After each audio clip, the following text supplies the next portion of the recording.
ഇനി ഗണേഷ് കുമാറിന്റെ വാളകത്തെ കുടുംബ വീട്ടിൽ നിന്ന് ലിജോ റോളൻസ് കൂടി വിവരങ്ങൾ പങ്കുവയ്ക്കാൻ ചേരുകയാണ്. Lijo, good morning. ഗണേഷ് കുമാറിനെ സംബന്ധിച്ച് മന്ത്രി പദവിയിലേക്ക് ഇത് മൂന്നാം ഊഴമാണ്. അദ്ദേഹം മികച്ച ഗതാഗത മന്ത്രിയായി പേരെടുത്ത ആളാണ്. പക്ഷേ ഇപ്പോൾ അദ്ദേഹം തിരികെ വരുമ്പോൾ KSRTC ഒരു നിലയില്ലാ കയത്തിൽ മുങ്ങി നിൽക്കുന്ന സമയത്തു കൂടിയാണ് അദ്ദേഹത്തിന്റെ തിരിച്ചുവരവ് എന്നുള്ളത് ഏറെ ശ്രദ്ധേയമാണ്.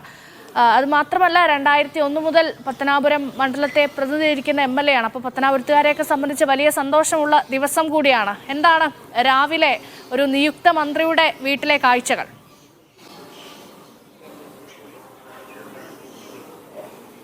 Reshma, very good morning. ഈ വാളകത്തെ കീഴൂട്ട് വീട്ടിന് മുന്നിലാണ് ഞാനിപ്പോൾ ഉള്ളത്. R ബാലകൃഷ്ണപിള്ള ഉള്ള സമയത്തെ ഉള്ള വീടാണിത്. ഇവിടെയാണ് ഗണേഷ് കുമാർ ഇപ്പോൾ ഉള്ളത്. രാവിലെ നിയുക്ത മന്ത്രിയുടെ പരിപാടികൾ എന്ന് പറഞ്ഞാൽ കുറച്ച് സ്വകാര്യ പരിപാടികളുണ്ട്. അതായത് അമ്മയുടെ ആണ്ടാണ്, അപ്പോൾ അത് സംബന്ധിച്ച കാര്യങ്ങളുണ്ട്. അതിനുശേഷം R ബാലകൃഷ്ണപിള്ളയുടെ ശവകുടീരത്തിൽ പുഷ്പാർച്ചന നടത്തിയതിന് ശേഷമായിരിക്കും തിരുവനന്തപുരത്തേക്കുള്ള യാത്ര ആരംഭിക്കുക. ഏകദേശം ഉച്ചയോടുകൂടെ ആയിരിക്കും ഇവിടെ നിന്ന് പുറപ്പെടുക എന്നുള്ള കാര്യമാണ് മനസ്സിലാകുന്നത്. മറ്റ് ഒരു വലിയ രീതിയിലുള്ള തിരക്കൊന്നും തന്നെ വീട്ടിലുള്ള കാര്യം നേരത്തെ തന്നെ പറഞ്ഞിന്ന് പോകാനുള്ളത് കൊണ്ട് തന്നെ ആളുകളെയൊക്കെ കഴിഞ്ഞ ദിവസം കണ്ടിരുന്നു എന്നാണ് നമുക്ക് മനസ്സിലാക്കാനായിട്ട് സാധിക്കുന്നത്.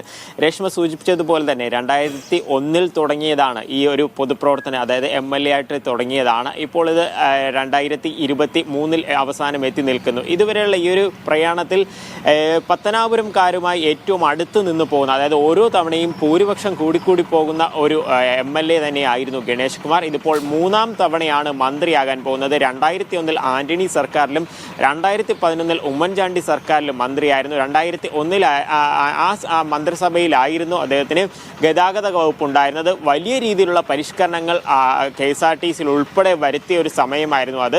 അതിനുശേഷം 2011 ആകുന്നതോടുകൂടെ അന്ന് ലഭിച്ച വകുപ്പുകളെന്ന് പറയുന്നത് ഈ സ്പോർട്സ്, അതോടൊപ്പം തന്നെ സിനിമ, വനം വകുപ്പ്, ആ സമയത്തൊക്കെ തന്നെ തനിക്ക് ലഭിച്ച ആ ഒരു മന്ത്രിസ്ഥാനങ്ങളിൽ വലിയ രീതിയിൽ ജനകീയമായ ഇടപെടലുകൾ നടത്തിക്കൊണ്ട് ശോഭിച്ച ഒരു മന്ത്രിയായിരുന്നു KB ഗണേഷ് കുമാർ. അതുകൊണ്ട് തന്നെ വലിയ പ്രതീക്ഷയാണുള്ളത്. പക്ഷേ ഇപ്പോൾ രേഷ്മ നേരത്തെ പറഞ്ഞതുപോലെ തന്നെ ഈ KSRTC പ്രതിസന്ധിയിൽ നിന്നും സാമ്പത്തിക പ്രതിസന്ധിയിൽ നിന്നും സാമ്പത്തിക പ്രതിസന്ധിയിലേക്ക് കൂപ്പുകുത്തിക്കൊണ്ടിരിക്കുകയാണ്. അപ്പോൾ ആ ഒരു ഘട്ടത്തിൽ എന്തായിരിക്കും KB ഗണേഷ് കുമാറിന് അവിടെ ചെയ്യാൻ കഴിയുക എന്നുള്ളതാണ് ഏറ്റവും പ്രധാനപ്പെട്ട ഒരു കാര്യം. പക്ഷേ ആദ്യമേ തന്നെ പറഞ്ഞിരുന്നു, ഏത് വകുപ്പ് തന്നു കഴിഞ്ഞാലും അതിനെ താൻ അത് ആർജവത്തോടുകൂടെ ഏറ്റെടുത്ത് അതിൽ നല്ല രീതിയിൽ മുന്നോട്ട് കൊണ്ടുപോകാനായി സാധിക്കും. കാര്യം വാഹനങ്ങളുടെ കാര്യത്തിലൊക്കെ ആണെങ്കിൽ തന്നെ അതിനെയൊക്കെ കൈകാര്യം ചെയ്തുകൊണ്ട് പ്രാവീണ്യമുള്ളൊരു വ്യക്തിയാണ്. അപ്പോൾ അത്തരത്തിൽ എന്താണ് അവിടെ പരിഷ്കരണത്തിന് താൻ ഉദ്ദേശിക്കുന്ന കാര്യങ്ങളൊക്കെ വരും ദിവസങ്ങളാണ് മനസ്സിലാക്കാൻ പോകുന്നത്. മറ്റൊരു കാര്യമെന്ന് പറയുന്നത്, ചോദിച്ചിരുന്നത് ഹരി പറഞ്ഞതുപോലെ തന്നെ സിനിമാ വകുപ്പ് കാര്യം അത് തൻ്റെ ഒരു പാഷൻ പോലെ കൊണ്ട് നടക്കുന്നതാണ്. അപ്പോൾ അതുൾപ്പെടെ ആ വകുപ്പ് കൂടെ കിട്ടുമോ എന്നുള്ള കാര്യമൊക്കെ ഉണ്ട്.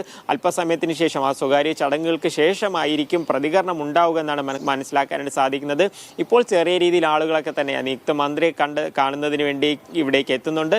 ഇന്ന് ഈ ചടങ്ങുകൾ വൈകുന്നേരം കഴിഞ്ഞതിന് ശേഷം തിരികെ അടുത്ത ദിവസം മണ്ഡലത്തിലേക്ക് വന്ന് ജനങ്ങളെ കാണും, അതായത് തൻ്റെ സമുദായരെ കാണും എന്നുള്ള കാര്യം തന്നെയാണ് നമുക്ക് മനസ്സിലാക്കാൻ കഴിയുന്നത്. ശരി, ലിജോ റോളൻസ് ആണ് വിവരങ്ങൾ നൽകിയത്.